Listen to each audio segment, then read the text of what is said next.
Алтын Казык деген курулуш компания дал ушул жашоочуларга тынчтык бербей ошол эле учурда Шамал болгондо через шамал аркылуу мына могу машинанын үстүнө эменин цементтин майдалары түшкөн. жуулбайт турбайбы бул? Жуулбайт. Лабораторияга алып барсын. Эгерде действительно биздин цемент болсо, биз моюнга алып төлөп бергенге даярбыз. Тротуарды тосуп алып эле өзүңүздөр көргөндөй курулуш иштерин жүргүзүп атышат. Мына жолдун ортосунда бетон куя турган автоунааны коюп коюшкан. Бул жактан бетонду көтөрүп үстүн ошол цементтеп атышат да. Эгерде мунунан түшүп кете турган болсо, канча деген балдар ойноп атат, адамдар өтүп атат. Бул жакка цемент куюп атат да. Мыйзамдуулбу? Мыйзамсыз эми. Бизге же площадка жок, биз өзүбүздүн домубуздун астында машинабызды кое албайбыз. Могу жерге бетономешалкасын ушу жерге алып келет, суу менен сразу ушу жерден куят. Домдун астында эле, Домдун астында эле ушу жерде эле.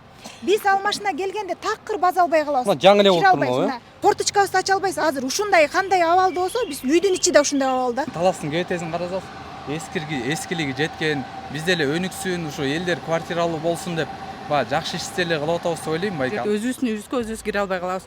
Бул жерден суу агат, теплотрассанын үстүнө салып коюшкан. Прокуратурага кайрылдыңыздарбы? Прокуратурага кайрылганбыз. Эмне деп атат? Бүт жака кайрылганбыз, алар булардыкы мыйзамдуу деп атат. Мэриячы? Мэрия дагы. Токтомду биз карап чыкканбыз, мыйзамдуу деп тапканбыз. Я хочу дать еще раз один вам шанс. Я реально говорю, что я даю вам шанс. Я не скрываю, это не угроза. Это мои, как говорится, намерения, как вот именно законного представителя. Остановите строительство незаконное. Кто должен этим заниматься? Уважаемый прокурор, если вы не можете объективно вести следствие, если вы неправильно толкуете и понимаете норму уголовного процесса... Тиешелүү органдардын баарына арыз менен кайрылдык. Бизге алгылыктуу жооп ала алган жокпуз. Улам ар кайсы жака арыз жазабыз. Кайра бизге баары туура эле мыйзамдуу түрдө деп эле кайра кат келет. Булардын парковкасына, булардын балдар бакчасына деген жерде дагы элеп алды деп атышпайбы? Ал жагын билбейм. Эгер бул үйдө сиз домком болуп калсаңыз, сиздин балдар ойночу аянтчаңыз же машина токтоочу парковкаңыз жок болуп аткан болсо, буга уруксат берет белеңиз? Алар өздөрү билишет. Ал жөнүндө мен эчтеке деп айта албайм. Вы экспертизу не заказывали. Вы ситуационную схему генерального плана 82 года не истребовали. И вы считаете, что вы объективно провели расследование, что ли? Это один момент. Теперь второй момент. Я еще не закончил. Да нет, по каждому моменту мы будем до пенсии разговаривать. Времени нету.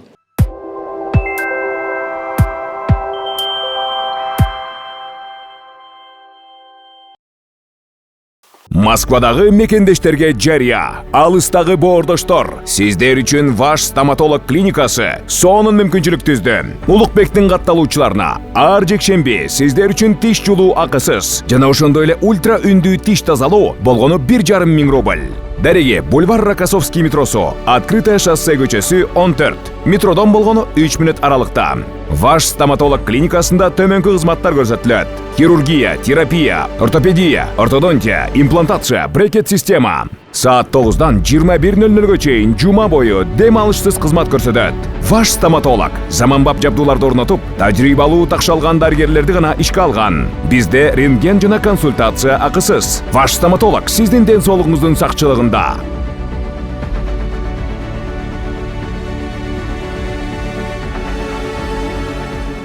Саламатсыздарбы, урматтуу көрөрмандар. Биз азыр Талас облусунда, Талас шаарында Жетиген районунда турабыз. Бул көчө Манас көчөсү экен, бул жак Кеңешбек Нуржанов көчөсү экен.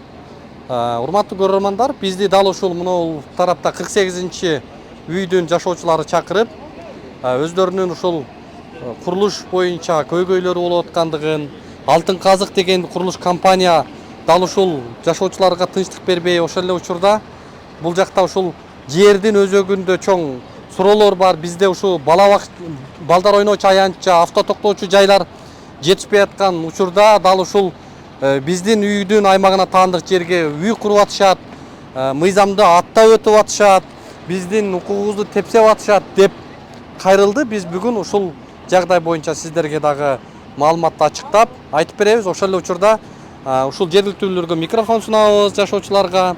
Андан ары Талас облусунун прокуратурасына барып, дал ушул маселени кабыргадан коебуз. Эмне деп, кандай деп жооп берет, чындыгында эле мыйзамдуубу, аны алдыда көрөсүздөр буюрса.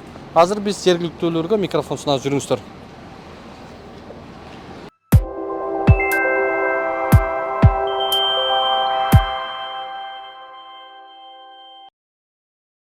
Урматтуу мекендештер, Москвадан Кыргызстанга жүк ташыган ишенимдүү ишкерди сунуштайбыз. Ишкердин аты жөнү Зайырбек Маматкаримов. 12 жылдан бери профессионал иш алып барган командасы аманатка кыянаттык кылышпайт. Жүктү Москванын бардык жеринен алып кете алат. Алган жүктү Кыргызстандын бардык облустарына аман эсен жеткирүүгө кепилдик берет. Кыргызстанга жумасына 2 машина жиберилет.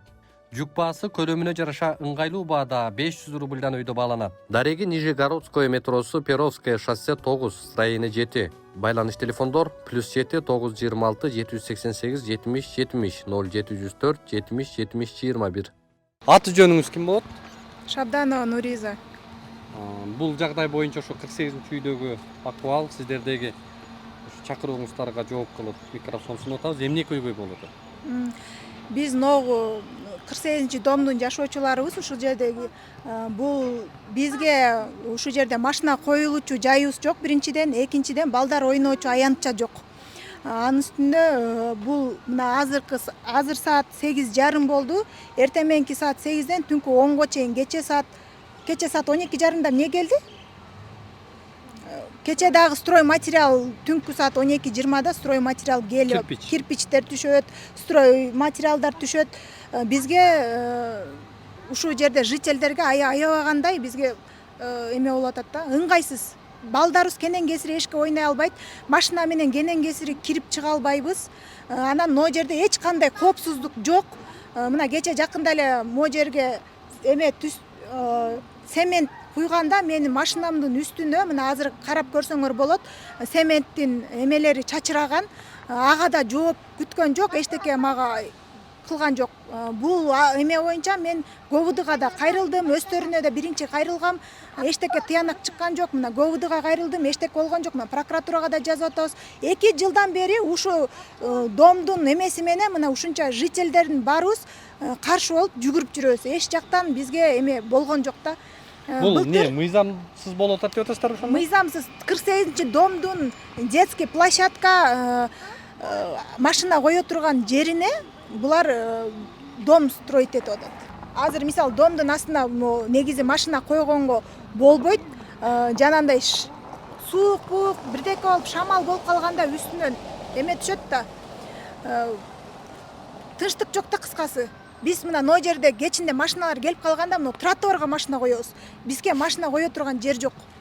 Эң негизги мындай жагдай көйгөйүңүздөрдө эмне болуп атат? Ошо биз эме салынып баштагандан Аты жөнүңүз? Мунара, мен 48 үйдүн жашоочусу болом. Бул үйдүн, Ошо салынып баштагандан баштап эле бизге аябай ыңгайсыздык жаратат. Бизге машина токтогонго жерибиз жок, тротуар эле калды, балдар ойноочу жерибиз жок. Бардык жактан ыңгайсыздык жаратат, суубуз да тартылыш. Бул жер бизге эме мыйзамсыз салынып эле жатат. Бизге тиешелүү ошо придомой участогубузда эме булар салынып атат да, ошо придомой участок. Эмне кылалы деп атасыздар аны? Биз тиешелүү органдардын баарына арыз менен кайрылдык. Бизге алгылыктуу жооп ала алган жокпуз. Улам ар кайсы жакка арыз жазабыз. Кайра бизге баары туура эле мыйзамдуу түрдө деп эле кайра кат келет. Ошондо 1963-жылы бул жер ошо ногу жер ошо биздин домго тиешелүү болуп чийилген экен да, илгери жана эме боюнчачы, архивдеги эме документ боюнчачы. Анан берди азыр кандай болуп калат, бизге же площадка жок, биз өзүбүздүн домубуздун астына машинабызды кое албайбыз. Азыр түнү менен могу жерге суу да коет, мияктын баары суу. Жана машина могу жерге бетономешалкасын ушу жерге алып келет, суу менен сразу ушу жерден куят. Домдун астында эле? Домдун астында эле, ушу жерде эле. Биз ал машина келгенде такыр база албай калабыз. Мына жаңы эле болуп турбайбы? Ушу боюнча мына. Цемент. Эки машина жанагынтип чоң машина келгенде берге биз өзүбүз кенен кесири кирип чыга албайбыз. И форточкабызды ача албайбыз. Азыр ушундай кандай абалда болсо, биз үйдүн ичи да ушундай абалда, кыскасы. Тынчтык жок. Аты жөнүңүз ким болот? Аделия Жанболотова. Бул жакта жашайсыздар? Ооба, ушул жерде Эмне негиздемелерди айткыңыз келет? Бул жерде бизде детский площадкабыздын ордуна коюлуп атат. Кичинекей балдар берде бала бакчаларыбызды, кичинекей балдарыбызды бала бул жерге ойнотмок түгүл, биз бул жерде эшикти алып чыгып, бул жерге кенен ойното албайбыз. Бул жерде өзүбүз да тура албайбыз, бул жерден качып машина менен жада калса өзүбүзгө жумуштан келгенде бул жерден кире албай калабыз себептен тигилердин чоң машиналар крандары туруп калат. Алардан өтө албайсың, алар уруксат да бербейт. Бул жерде өзүбүздүн үйүбүзгө өзүбүз кире албай калабыз. Бул жерден суу агат, теплотрассанын үстүнө салып коюшкан. Прокуратурага кайрылдыңыздарбы? Прокуратурага кайрылганбыз. Эмне деп атат? Бүт жака кайрылганбыз, алар булардыкы мыйзамдуу деп атат. Мэриячы? Мэрия дагы. Мэрияга бүт жака бардык жака кайрылганбыз. Отмена кылышкан бул документти негизи былтыр отмена кылып койгон берди. Отмена кылгандан кийин булар ошолордун где-то кадастр отмена кылганын архитектурага бербей койгонбу. Короче, алардын шалакылыгынан ушундай булар ошо разрешениясы бар деп салынып калганда, а так буну мурунку Айдар Алиевпи? Ким эле мэр? Айдар Жусупбеков ошо кетип баратып, ошо жерден отмена кылып кеткен экен да, берде үйдүчү. Отмена кылган экен, а тиги кагаз түрүндө, короче, алардын шалакылыгынан. Алтын казык деген фирма Таласта ушул жагдайды ишке ашырып атат, Ушул жерде ишке. Бул уна сиздики? 17 майда саат где-то 12лер чамасында могу жерден булар бетономешалка менен берде цемент куюшкан. Ошол 16 май ошол күнү бир жума жана жамгыр болгон. Ошого тиешелүү жана шамал болгондо через шамал аркылуу мына могу машинанын үстүнө эменин цементтин майдалары түшкөн. Жуулбайт турбайбы бул? Жуулбайт. Жуусак мен автомойкага 2 күн өткөндөн кийин барсам бер цемент болуп катып калыптыр. Чийлет экен. Жууганга болбойт экен. Анан башка мен өзүм деле аракет кылып көрдүм. Мен ойлоп турмун бул кирго депчи. Анан кетпей койду. Анан бул жака кайрылдым, жумушчуларына прорабтын номерин берип койгула. Берде сварщикке жолуктум. Анан кийин алар эч кандай эме кылышкан жок. Анан астынан өттүм кыскасы. Алар эме кылып берип койсо мен эчтеке деле эметпейт болчумун. Эме кылбай коюптур да, Карабай койду кыскасы. Булар прав, булар айтат, мен наоборот, сиз өзүңүз атайын мага ушинтип башка жактан кылып келип алдыңыз дейт да, мен антип экспертиза деле кыла берем, анын айырмасы деле жок. Я докажу да. Мына урматтуу көрөрмандар, карасаңыздар бул жер тротуар болуп турат, кадимки. Бирок бул жак тротуарды тосуп алып эле өзүңүздөр көргөндөй курулуш иштерин жүргүзүп атышат. Бул жак болсо мына жолдун ортосунда тиги бетон куя турган автоунааны коюп коюшкан. Бул жактан бетонду көтөрүп үстүн ошол цементтеп атышат да. Эгерде мунунан түшүп кете турган болсо, канча деген балдар ойноп атат, адамдар өтүп атат, автоунаалар өтүп атат, аларга бир топ тоскоолдук болуп аткандыгын мындай көрүнүп эле турат да. Балдар ойноп албайт деп. Прораб болсоңуз билесиз да. Канча кабат этаж курулат бул жерге? Бүттү акыркы этаж 5 этаж. 5 этаж. Канча квартира болот? 36 квартира болот. Бизнес проект магазин болот, асты магазин. Канча? Бул асты полный целый магазин болот. Ошондо канча квартира болду? 35 квартира. 35 квартира. Канча парковочный место бар бу жерде? Короче, нар жакта стоянкабыз бар, барып көрсөңөр болот. Ошол жердин баардыгы парковкный болот. Детский сад болот нар жакта. Ошо. Буларга коюлуп аткан парковка балардын катат баардыгы. Түшүп кетип атпайбы тигилериңиз? Батышкандай, батыргандай болобуз да. Түшпөйт. Тетигилердин үстүнө түштү го. Жок, түшкөн жок. Эменин ичинде чачырады. Контейнерге ошого чачырады.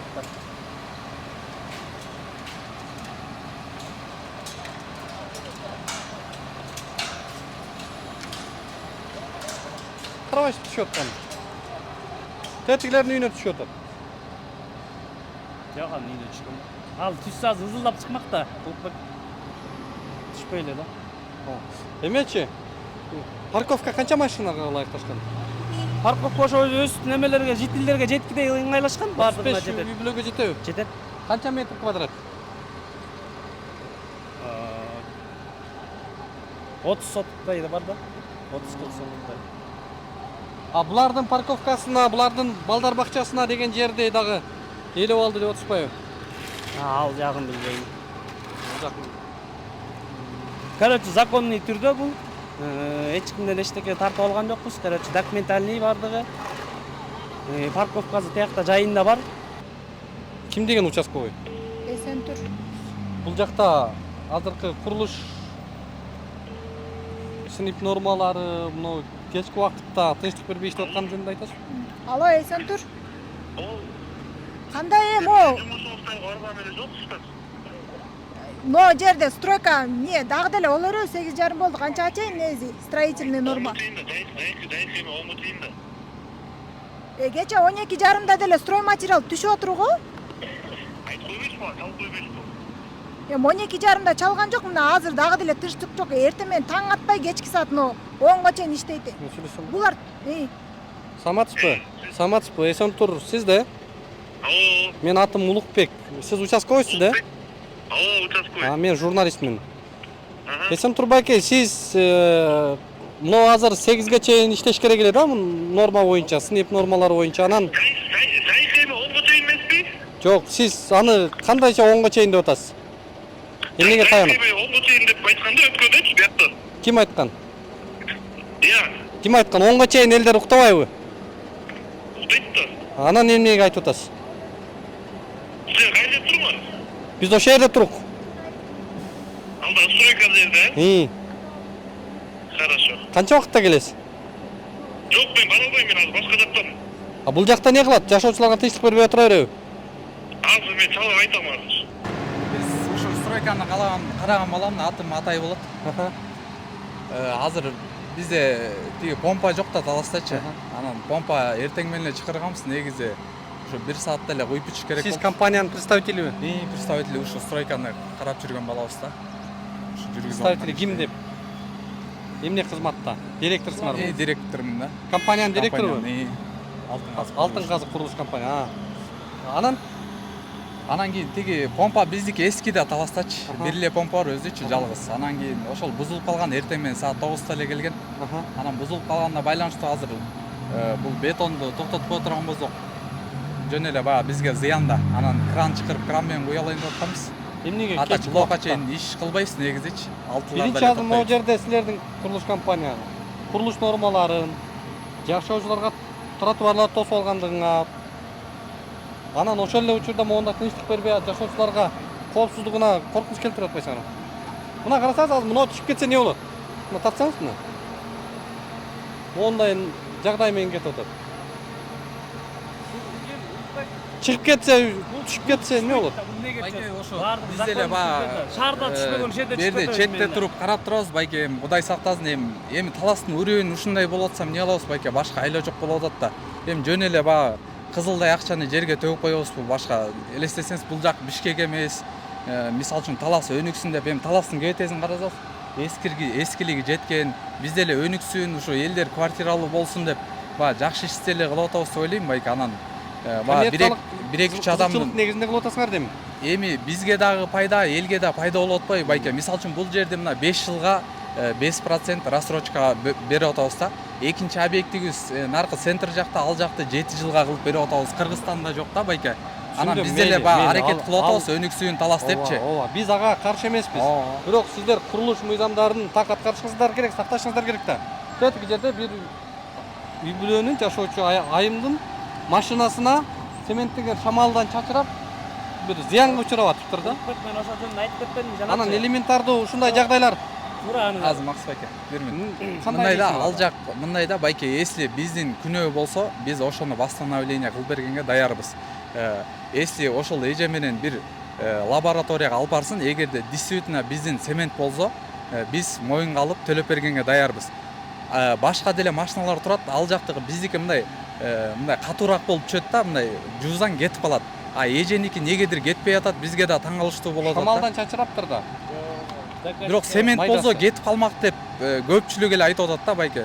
Если биз даярбыз лабораторияга, бизден эгерде күнөө кетип, действительно биздин цемент болсо, биз көтөрүп бергенге даярбыз да. Эми сиздер мына логикада, сиздер азыр мыйзамды могу жерде бузуп эле одону мыйзам курулуш мыйзамдарын бузуп атасыздар. Бирок ал жакка эми күнөөбүз жок деп атпайсыздарбы?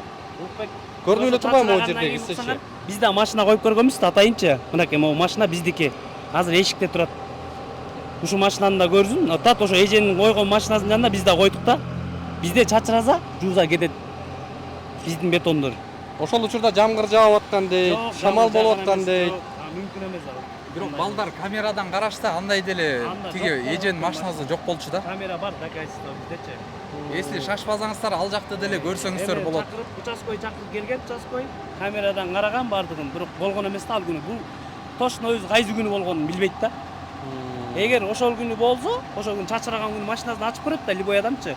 Ошол күнү участкой чакырыш керек эле, доказательство кылыш үчүн, туурабы? Анан кийин 10 күндөн кийин бизге келип заявление жазатпай, ал каяктан болуп келди, Кудай билет да.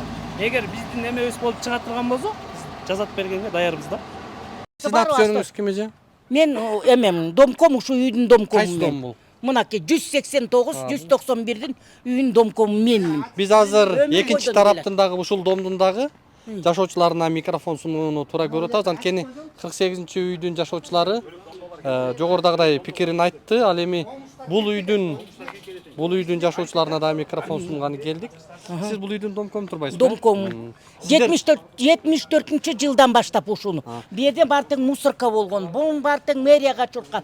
Өрүктөрдү, слива эмелердин баарын тең биз отургузган. Балдар ойноо аянтчасы чоң эле экен бирок, э? Датка мынакей датка эметкендеги момуну бизге эметип берди. Бул жакка ключ деп коюпсуздар.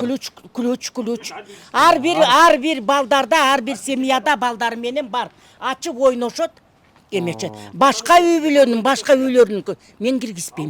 Момунун баары тең эмгек, баарын тең эметкен. Көрдүңбү? Ушудай бир талас боюнча бир дагы короо ушундай жок.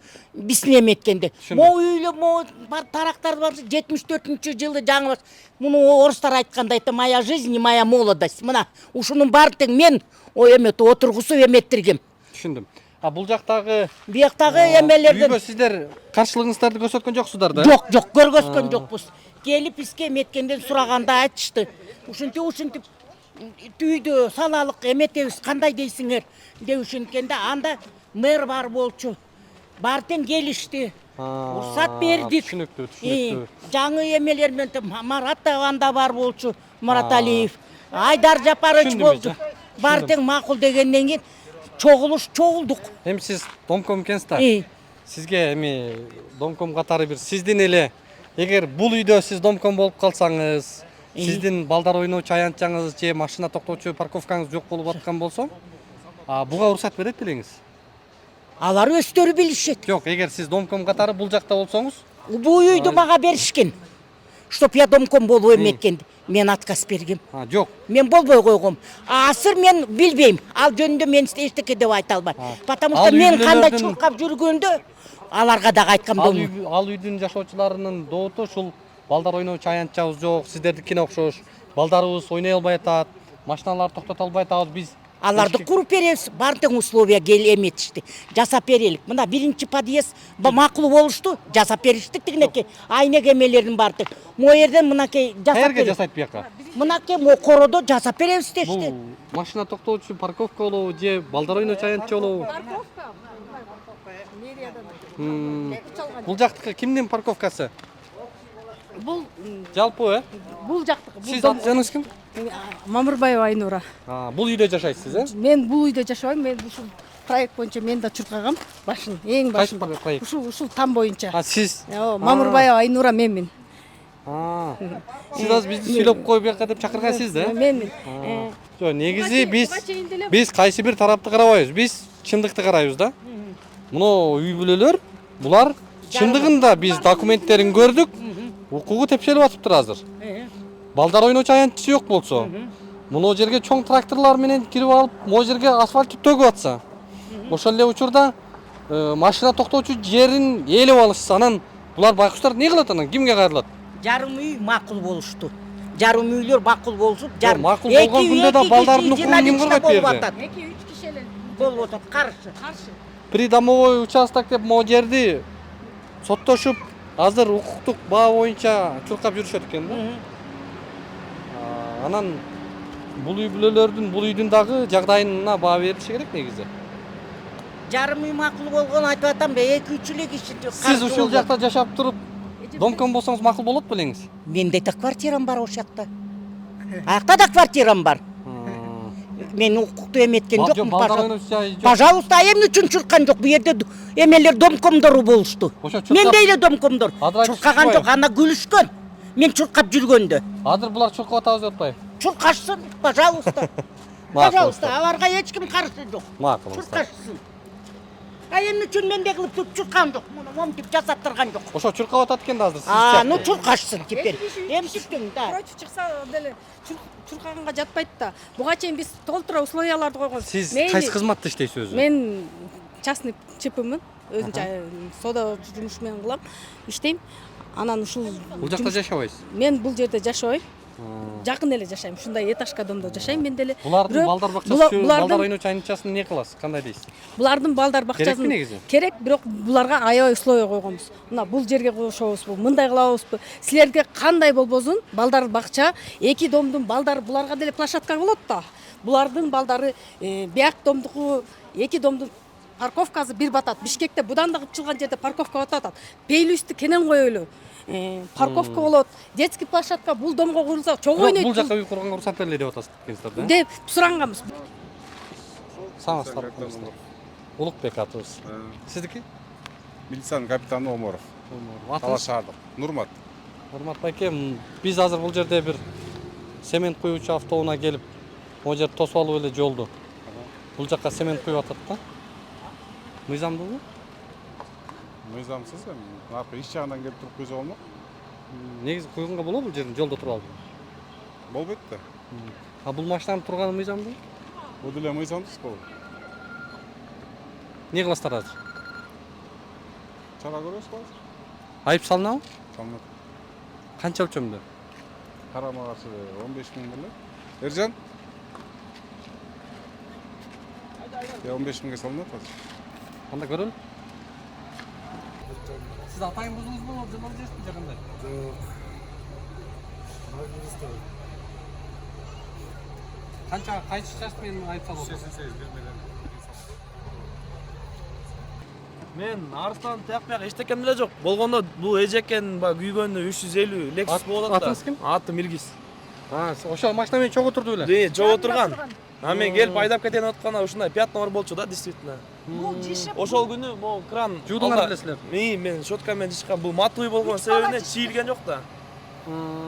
Вот. Анан эжешкага айттым да, эже, машинаңарды жууп койсоңорчу дедим да. Анан байке барып жууп келиптир. Жууп келгенден айтты да, билем кетпей калдым мен депчи. Эми ишендиңиздерби? Эми эженикин карасаңыз, могу мисалы үчүн могул жерде эле турбайбы? А эженики негедир астына чейин болуп тур да. Жууп тур да. Бул 3 бала айтпайсың канча бала болуп жүрдүңөр? Биз 3 бала болуп. Мына көрдүңүз да, ишендиңизби? 3 бала болуп щеткалап жууп атат булар. Эже чынын айтсамчы, мен бул стройкада болгон эмесмин. Сиз лучше буну лабораторияга жөнөтүңүз. Если болсо бул машинанын дагы тигини дагы жашынакай. Мурунку акыбалына келтирип берейик эже. Лаборатория деген мен азыр мен бул жерге мен жооп бербейм бетонго. Бул жерге тиги мастер жооп берет да.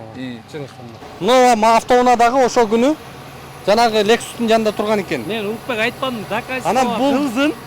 Мен качпайм жазат бергенден. Кылзын биз неме чыксын болду. Мен жазат берем. Өзүнө да айтпадым азыр, эзине дагычы. Мына сиздер мыйзам бузуп аткандыгыңыздар мына жерде далилденип атат да. Эми ошол жерде мыйзам бузбадык деп актанганга негиз болбойт белем. Актанган жокпуз, актанган жокпуз. Ошо негизинде биздин эме чыксын, биз жазат бергенге качпайбыз да, даярбыз. Түшүнүктүү. Хорошо? Мына үйгө бардык азыр. Бул тараптагы. Балдар ойночу аянтчасы бар экен. Эшигин куттап алат экен. Ал жактагынын гана жашоочулардын балдары ойнойт экен. Бул жак барса киргизбейт экен. Буларда же балдар ойночу аянтча болбосо, же машина коюучу жай болбосо, өнүгүү дагы бир мындай синип нормалары менен кетиш керек да. Угуп койсоңуз, бул жерде бош турган жер экенин билип, биз атайын келип база болгон жокпуз. Биздин башыбыз эко эмес. Архитектура, бүттүк органдар уруксат бере турган, курулушка уруксат бере турган органдардын бардыгы уруксат кагаздары менен бул жерди өткүзүп алганбыз. Мына эже деле билет. Бул жерге котлован казылып, бул жерде иш башталып калган жер. Просто баягы салган адам акчасы жок болуп калганбы, ошо менен негедир жумуш токтоп калган жер болчу да. Анан биздин шефке келип предлагать этип, ушул жер даяр, документациясы, проекттердин баардыгы даяр дегенден кийин анан биз келип баштаганбыз. Байке, сиз ойлобоңуздар, бул жерди акча берип же башка кылып бул жерди база болуп анан иш баштаган жокпуз. Мурда курулуш иши башталып токтоп калган беле? Курулуш иши башталып, эгерде көрсөт десеңиздер, мурунку тарыхындагы сүрөттөрүн көрсөтүп бергенге даярбыз. Ал башка адамдарда жүрөт. Если таап бер десеңиздер, таап беребиз.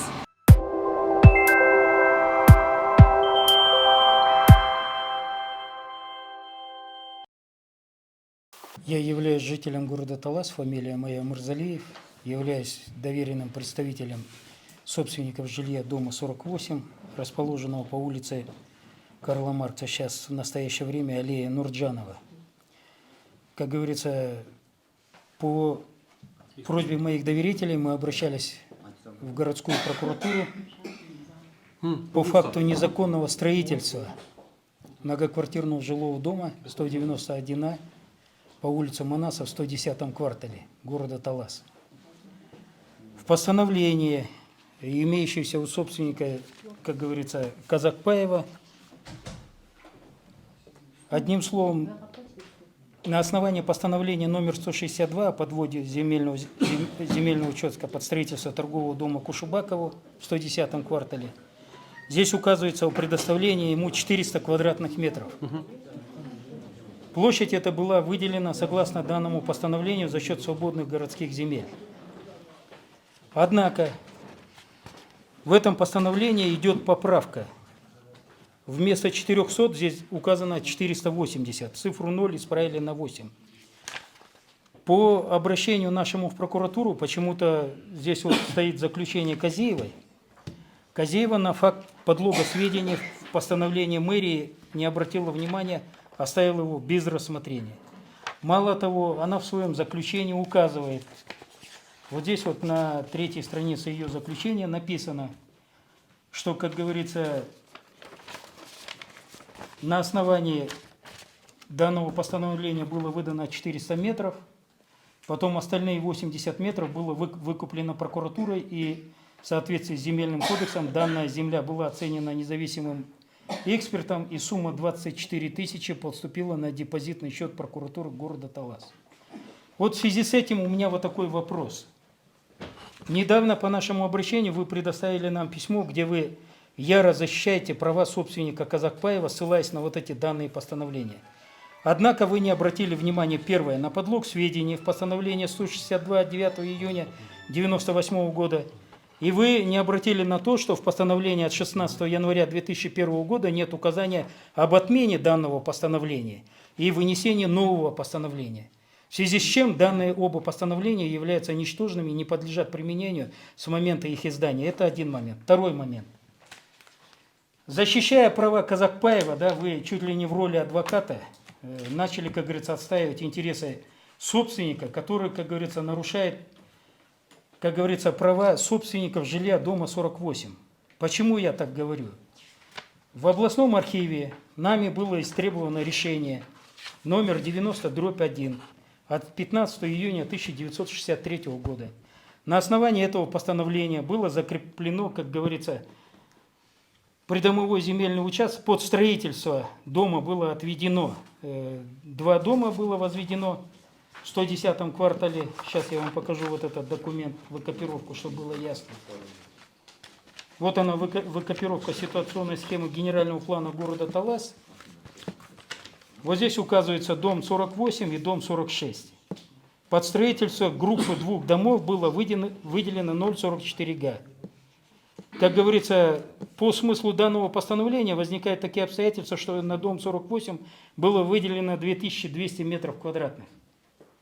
Исходя из вот этой, как говорится, кадастрового плана, который был выдан нам, как говорится, госрегистром, здесь указывается, что под строением находится 504 метра. В связи с этим возникают такие обстоятельства, что 1696 метров были отведены под придомовой земельный участок. Теперь этот документ подтверждает то обстоятельство, которое указано в этой ситуационной схеме генерального плана от 1982 года. Вы обратили внимание на то, что было выделено 480 метров квадратных, но при этом вы не обратили внимания, что оно было выделено на детской спортивной площадке. Данная территория была отведена под детскую спортивную площадку дома 48 и под автомобильную парковку дома 191А. Поскольку придомовой земельный участок является общей долевой собственностью, в связи с этим у меня возникает такой вопрос. А почему прокуратура области, не проводя, как говорится, объективное расследование, не поднимая постановление, как говорится, которое закрепляет право собственности на земельный участок дома 48, в в тех границах и, как говорится, в той площади, которую я сказал, да, берет, яро отстаивает, как говорится, права собственника Казакпаева, являющегося, как говорится, приобретателем данного земельного участка. Вы должны прекрасно знать, как представители надзорного органа, что при существовании постановления от 1963 года мэрия не имела права выносить постановление от 1998 года, и тем более в соответствии с этими двумя постановлениями от 1998 года и 2001 года возникает обстоятельство противоправного раздела и выдела земельной доли из состава общего придомового земельного участка, который является общей долевой собственностью. Вот у меня в связи с этим вопрос. Вы дали тем письмом мне ответ, что, как говорится, нарушения по факту предоставления постановлений номер 162 и номер 13 нету. В таком случае, получается, этот ответ получил не только я. Это письмо было спущено вам с аппарата президента, полномочному представителю, губернатору, и губернатор отписал его вам. Получается, вы дали ложные сведения не только нам, но и дали губернатору, полномочному представителю и президенту. Вот в связи с этим вопросом я хочу дать еще раз один вам шанс. Я реально говорю, что я даю вам шанс. Я не скрываю, это не угроза. Это мои, как говорится, намерения, как вот именно законного представителя. Остановите строительство незаконное. Потому что право собственности Казакпаева не может возникать на придомовом земельном участке, которое отведено в собственность на основании, как говорится, постановления от 16 июня 1963 года. И вы это прекрасно знаете. Оно не может никак возникать. Это первое. И второе. Объясните, пожалуйста, как так получилось, что именно собственность придомового земельного участка в объеме 80 квадратных метров была выкуплена прокуратурой? На основании положения какой статьи и какого закона? Будьте добры, пожалуйста, дайте мне объяснение. Это второй момент. И получается, что? Прокуратура имела право при наличии вот этого постановления и при наличии ситуационной схемы, которую один другого в совокупности подтверждает, является носителями информации, подтверждающей те сведения, о которых я говорю, имела право прокуратура выкупать эти 80 квадратных метров. Это какой? Я вам предоставлю копию вот этого постановления. Вы меня не поняли. Да, не вы купили, у нас это Прочитайте. Сейчас мы ответим. Разъясним. По вашим доводам. Борбоев Бексултан Мураталиевич, Талас облыстық прокуратурасының бөлімінің ұлық прокурору. Непосредственно бұл Мырзалиев Азамат Мырзаның арызын қараған исполнитель. Негізінде екі үйдің ортасында үй салынып жатады бүгінгі күнде. Придомовой земельный участок деп айтып жатышат. Придомовой земельный участок, мен бір оқып кетейін, согласно пункту 25 временного положения о порядке определения и оформления границ земельного участка при многоквартирном жилом доме, утвержденного постановлением правительства Кыргызской Республики от 15.02.2011 года за номером 50, решение органа местного самоуправления о предоставлении земельного участка собственникам жилых и нежилых помещений при многоквартирном жилом доме является основанием для регистрации права на земельный участок, выноса границ в натуру, закрепления на местности и выдачи правоустанавливающих документов. Демек, придомовой земельный участокты бекитүү үчүн ал жергиликтүү органдын чечими, токтому керек. Это бир. Ал токтомду чыгартуу үчүн ушул эле временный эреженин 11 пунктуна ылайык оформление придомового земельного участка осуществляется на основании заявления собственников квартир и нежилых помещений в многоквартирном жилом доме или уполномоченными ими лиц, а также по инициативе органа местного самоуправления. Текшерүү учурунда биз кадастр филиалына, Талас шаардык филиалына барып текшергенбиз, архивный иштерин алганбыз. Аталган эки үйдүн придомовой земельный участок аныкталган эмес, бекитилген эмес, жашоочулары кайрылган эмес. Башкача айтканда, жер ал үйгө бекитилген эмес. Эч кандай чечим бекитилиптир. Ал жер 98 2001 жылкы токтому менен алгачкы учурда так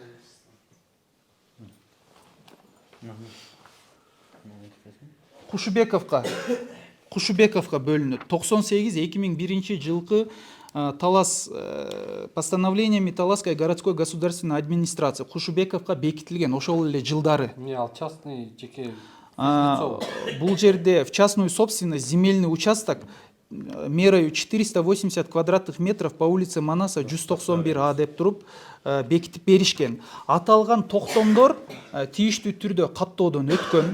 Дагы бир белгилеп кетүүчү жер. Токтом мыйзамдуулугун көрдүңүзбү? Токтомду биз карап чыкканбыз, мыйзамдуу деп тапканбыз. Белгилеп кетүүчү жер ар бир Мындайда биздин чыгарган государственный регистрация прав. Нет, секундочку. Ар бир мындайда закон деген котсоң улук. Жо эми аны мен уксам, биз решенияны кабыл алдык. Биз колуна бердик биздин решенияны деген. Биз ошого эси макул болбосо, отказной материал бар. Уважаемый прокурор области, я вас выслушал, я прекрасно понимаю. И то, что вы сейчас говорите, это не что иное, как возить, как говорится, бычка за нос, как говорится, по кругу. Я вам объясню так. Вот оно постановление стоит от 63-го года. Секундочку. Стоит постановление от 63-го года. Оно кем-нибудь отменено? Вот это постановление отменено? От 63-го года. В этом постановлении указана площадь, в каких границах. Указана площадь. Вы эту площадь пошли, замерили. Вы наличие свободных земель как определяете? Наличие свободных земель определяется в каком случае? Если берутся, секундочку, наличие свободных земель определяется в том случае, когда граничащие придомовые земельные участки сначала были определены, границы придомовых земельных участков, граничащих с востока, с юга, с запада, с севера. И только при наличии, когда ихняя площадь уже установлена, и если есть действительно по факту посередине какая-то площадь свободная, вот тогда в постановлении указывается наличие свободных земель. Как оно может быть наличием свободных земель? Вот здесь площадь придомового земельного участка только дома 48, 55 на 40. Так пойдите и замерьте. По улице Манаса замерьте 40 метров. Со стороны Атарбаева замерьте 40 метров. Байкебиз 63-чү жылдагы 63-чү. Со стороны, как говорится, улицы Карла Маркса, пускай замерят 55 метров, вот там и выйдет вот эта площадь 220 квадратных метров.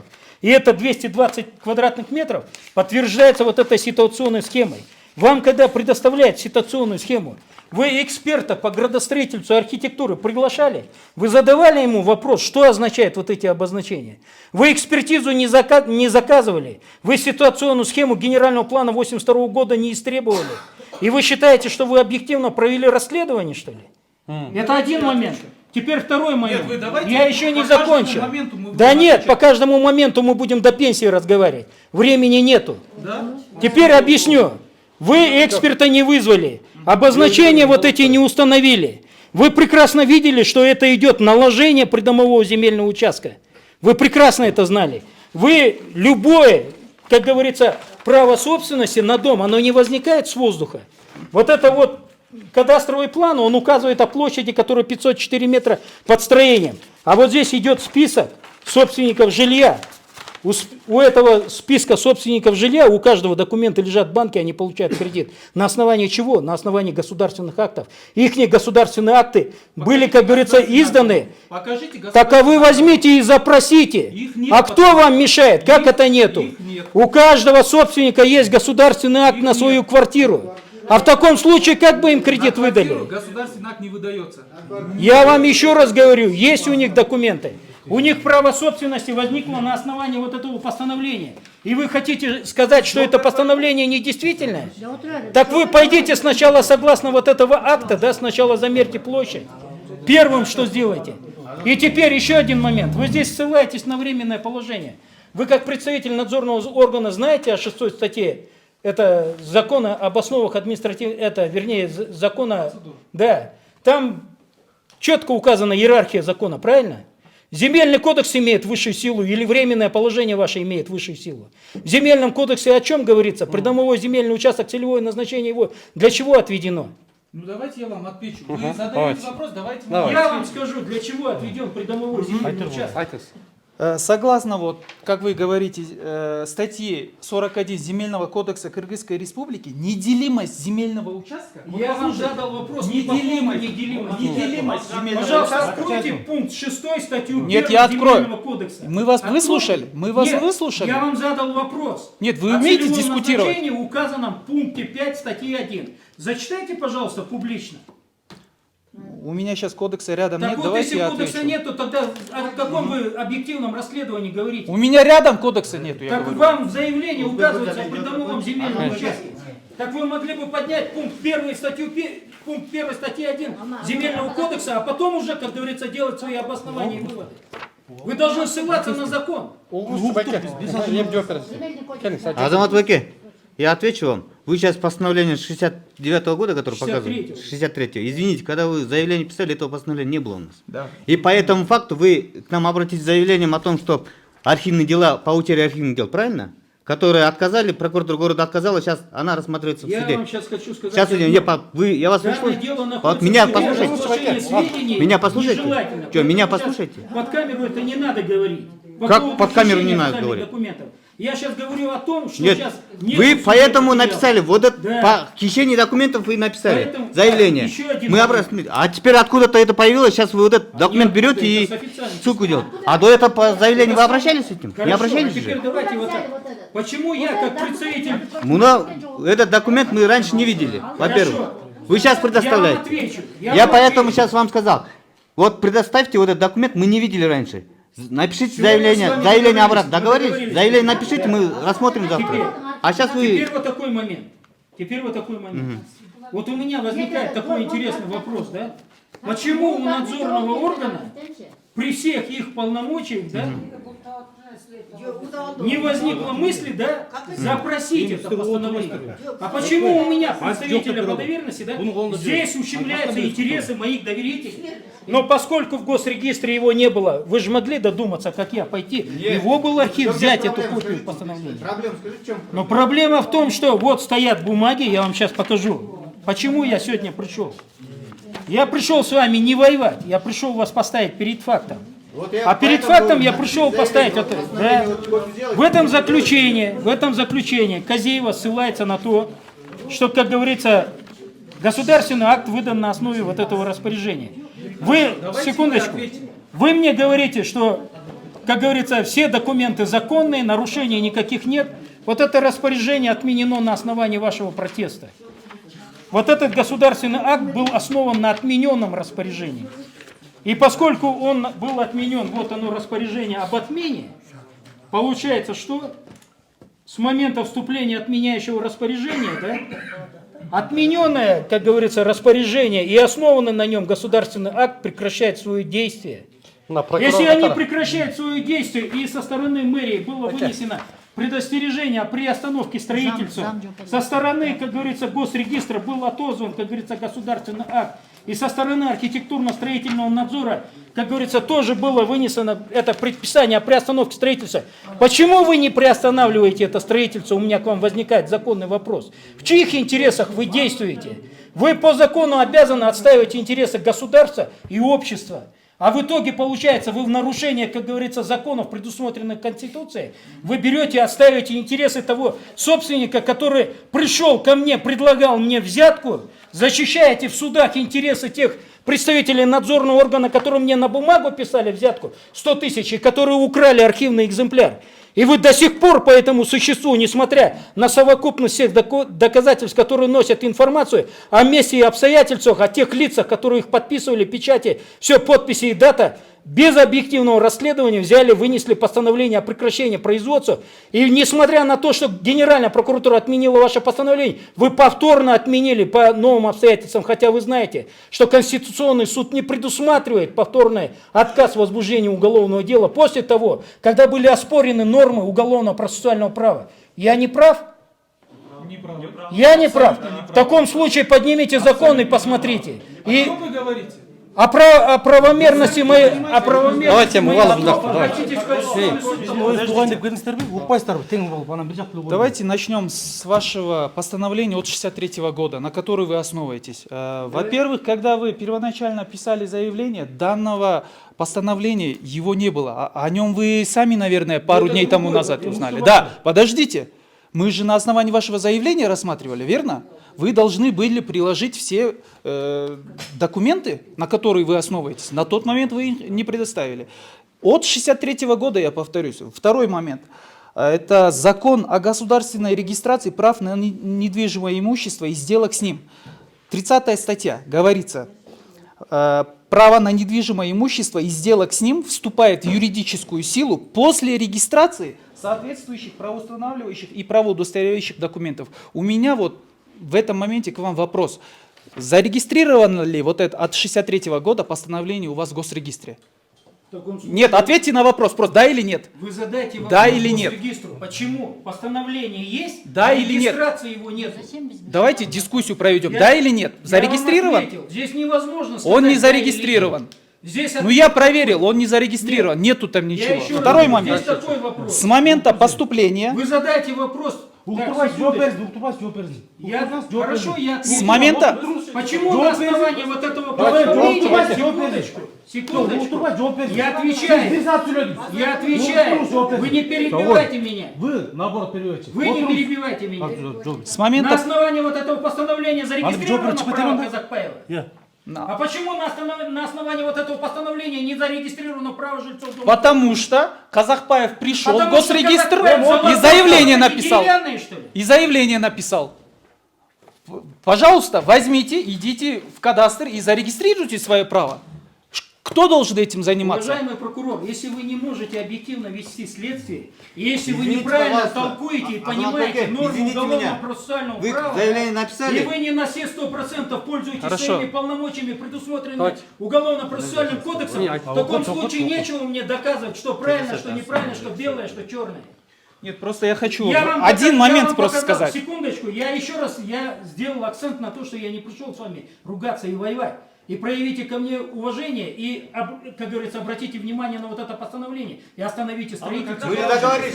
Остановите строительство. Азамат Байке, постановление мы сегодня увидели от ваших рук. Мы же вам объясняем. Ну, а почему вы агрессируете тогда? Вот постановление я вам сейчас... Ну хорошо, а почему вы агрессируете тогда? Остановите. Ну давайте вот... Нет, вот один момент я вам объясню. Вы сами не видите, как вы со мной разговариваете? Смотрите, с момента вступления регистрации в юридическую силу любого акта государство признает и обеспечивает защиту зарегистрированных прав. В данном моменте, просто такой момент, вы поймите, постановление от 98-2001 года, которым вот эта земля, 480 квадратных метров на имя Кушубакова выдано, оно зарегистрировано. Оно сегодня имеет полную юридическую силу. И обратный момент. Ваше постановление от 63 года, мы сейчас увидели. Вы же это сами прекрасно понимаете. Вы сейчас обратились с заявлением, мы пересмотрим данный момент. Мы пересмотрим данный момент.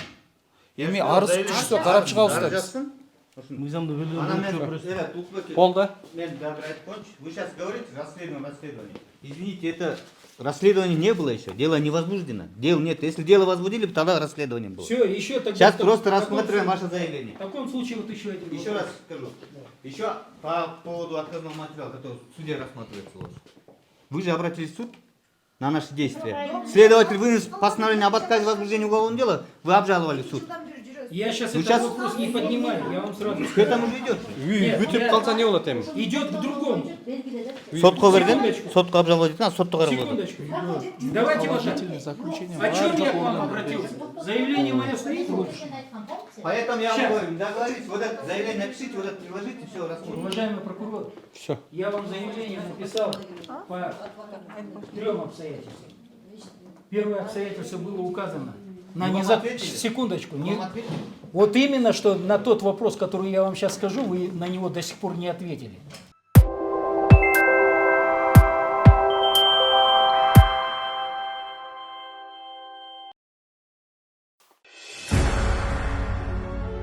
Урматтуу мекендешим, өз үйүң, өлөң төшөгүң демекчи, бул заманда жеке турак жайлуу болууга эмне жетсин? Бул муктаждык боюнча ойлонуп жүргөн болсоңуз, биз сизге жакшы тандоо сунуштайбыз. Азыр мен турган жер Ылдыйкы Жал Кичи районундагы Үмүт строй компаниясы куруп жаткан Мурас көп кабаттуу объектиси. Эмне себептен Үмүт строй компаниясын сиздерге сунуштап жатам? Бул биринчи кезекте документациясындагы тактык жана тазалыгында. Келечекте үйүңүздүн документине байланыштуу эч кандай кыйынчылыкка дуушар болбойсуз. Бул критерий учурдун эң негизги көңүл бурчу маселеси болушу шарт. Экинчи жагдай, курулуп жаткан үйдүн сапаттуулугунда Үмүт строй курулуш компаниясы сейсмологиялык коопсуздукка жана курулуш норма эрежелерин толук сактоого кепилдик берет.